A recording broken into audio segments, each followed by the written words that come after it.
Do you hate cold calling? Then stop being so damn cold. No one likes to open the door when they know there's wolves outside. So build the relationship first before you ask for the sale.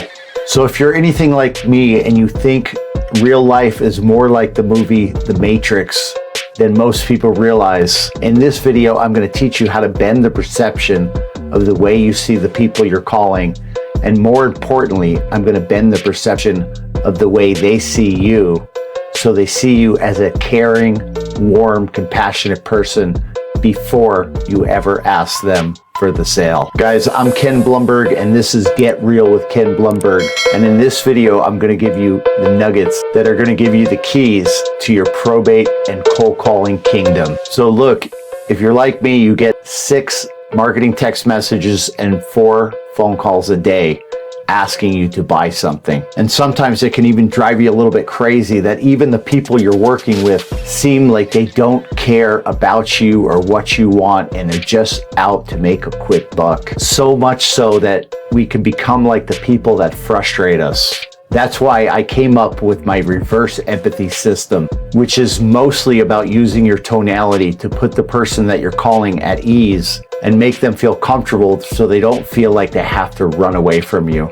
Remember, most people would be more likely to open the door and ask you what you have to offer them if they didn't feel like if they gave you 5 minutes of their time, you were going to become a stage 5 clinger / stalker and not go away if they decided that they didn't want to work with you. But most people actually feel like if they give you 5 minutes of their time, that you're going to feel like you're entitled to a 7% commission with a huge transaction fee without ever showing any value to your potential client. Now that would be nice, but hear me out. That's the equivalent to the 2 solar guys that came up to my door with tattoos on their necks and faces. Now, no matter how well they knew their products or no matter what their intentions were, I was going to be very reluctant to open the door to talk to them. That's why when I make my calls, I always do 2 things. Number 1, I always use a very low, shaky, unsure voice. And number 2, I always ask them how they're doing in a conversational way. First, we're going to talk about your tonality and how you can change it so you don't sound like every other cold caller or solicitor that's calling them. So the reason I'm using this specific type of tonality is to put the customer at ease and to actually make them feel bad for me when I'm calling. So also in the beginning of the call, I don't necessarily want to telegraph who I am or why I'm calling them. And this tonality can go a long way to putting them at ease and opening the door to a great conversation and eventually the sale. Think about it. So most salespeople are told to be confident, be in control, and that definitely has its time and place. But when we start our conversations, we want to make the people that we're calling feel like they are in control and that they have all the power, which will allow them to put down their guard and feel comfortable and start to get curious about who you are and why you're calling them. And that happens by not sounding like every other salesperson who is being so aggressive and speaking so fast as if they are just trying to get their entire script out before someone can hang up on them, or immediately asking about the home the potential client wants to buy or sell, which puts them on the defensive and makes them feel like they need to run away from you as quickly as possible. When you're using the right tonality, you're not only making them feel comfortable, you're making them feel compassion for you.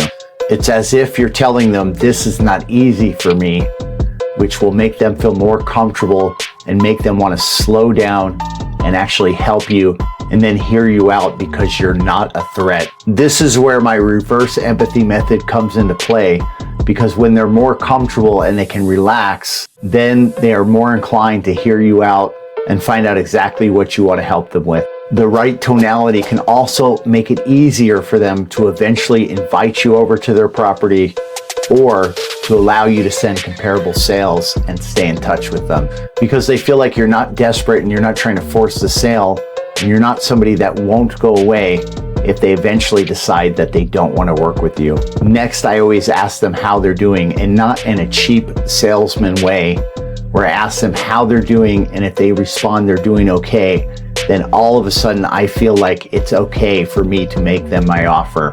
The question always has to have a conversational piece around it. The question has to be something that shows I care and brings out real emotion and can lead to a real conversation. So as you probably already know, I focus mostly on probate. So here's what a conversation would sound like. And feel free to steal my script and use it and implement this amazing strategy, or go ahead and create your own script. My call sounds something like this. Hello, is this Jim? Oh, it is? Oh, hi, Jim. This is Ken Blumberg, and the reason I was reaching out to you today is my understanding is that you inherited a home on 123 Main Street. Do I have that right, Jim? Oh, I do? Oh, thank you for letting me know, Jim. That also makes me believe that maybe you'd lost somebody recently. Can I ask you, Jim, was that person close to you? And how are you doing, Jim? Or if the call was not in regards to probate, maybe it would sound something like this. Oh, okay. I'm glad to hear you're doing all right, Jim. Yeah, I'm doing good too. I'm just really relieved. My dad was down in Florida after this recent hurricane, and he's safe and sound and doing all right. And I'm really relieved about that.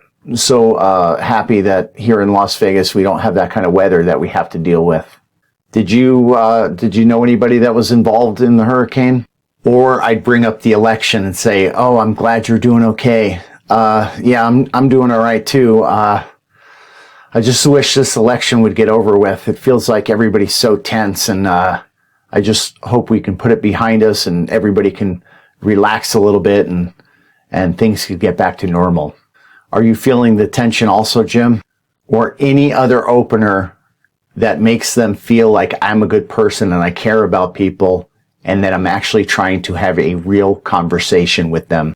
And even if they try to rush me and say, why are you calling? I only have a few minutes, which will happen much less if you implement this strategy, I would respond with something like, oh my God, Jim, I'm sorry. It sounds like you're having a bad day. I hope you and your family are okay. And I hope things get better soon. Showing them, I assume they would be nicer if something wasn't wrong. Again, this is so important to do before you go into why you're calling them, which will implant into them that you are somebody that cares and can be trusted and are not trying to take advantage of people. And show them that you're somebody that they should at least give a chance to and listen to them, which will pave the way to a great conversation and eventually the sale. If you get your opener right, you're definitely going to find yourself in a lot more great conversations. And before you know it, you're going to have to thank them for being such a nice person and spending this time to talk to you, and transition back to why you're calling them. And eventually this will become so easy for you that you're going to have to set a time limit to transition the conversation back to why you're actually calling them and presenting your offer and qualifying them to make sure that they are a prospective client for you and it's actually somebody you want to work with. That's when you know you're getting close to getting real estate and probate deals on repeat and mastering the art of cold calling. So that's it for this video. So go ahead and like this video and comment and let me know if you're going to implement this amazing strategy in your next cold calling session. And if you want to partner with me, all my contact information will be in the description below. Go ahead and reach out, send me an email or give me a call or send me a text, and we'll set up a 15-minute conversation over Zoom to see if we're a good fit to work with one another. Until then, go ahead and subscribe for more real estate golden nuggets to give you the keys to your real estate kingdom. This is Ken Blumberg with Get Real with Ken Blumberg, and I appreciate you taking the time with me, and I'll see you on the next video.